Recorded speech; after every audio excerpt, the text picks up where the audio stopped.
احنا قوم اعزنا الله بالاسلام وبديننا، مش هنغير. تحط لي ايدك ما تحطليش ايدك، احترم نفسك انت وهو، واحترم قوانين البلد. والوزيره وزيره الداخليه انت جاي تحت تتحايلي على قانون البلد، اول واحده منوطه ان هي تلتزم بقانون البلد تضبط. انا الكلمتين دول كانوا في قلبي فحبيت اقولهم. احنا عندنا اعتزاز بديننا ومش هنتغير ومش هنتغير.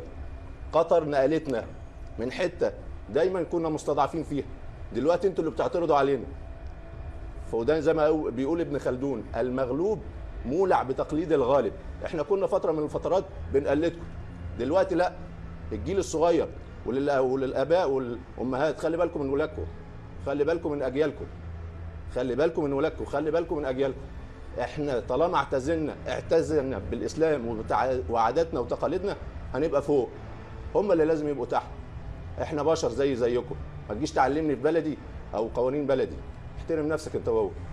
واهم حاجه ان الاعلام العربيه كلها موجوده والناس مبسوطه كلها، فربنا سبحانه وتعالى يديم الامن والامان والسعاده على القطريين اللي كانوا سبب ان نجمع كل العرب الموجودين، واهم العلم الفلسطيني.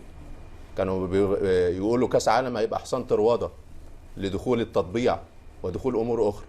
لا، احنا بنرد نقول ان كاس العالم كرة قدم، وبنقدم نفسنا كعرب للعالم اجمع بصورة مختلفة.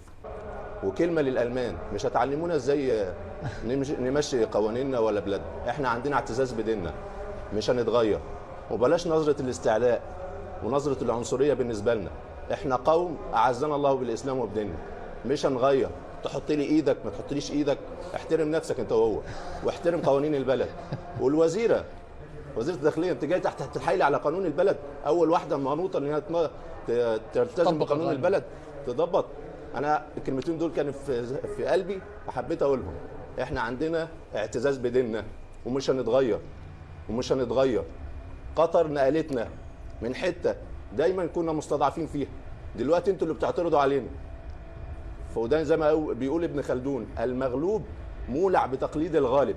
احنا كنا فتره من الفترات بنقلدكم، دلوقتي لا. الجيل الصغير وللاباء والامهات خلي بالكم من ولادكم، خلي بالكم من اجيالكم، خلي بالكم من ولادكم، خلي بالكم من اجيالكم. احنا طالما اعتزلنا بالاسلام وعاداتنا وتقاليدنا هنبقى فوق، هم اللي لازم يبقوا تحت.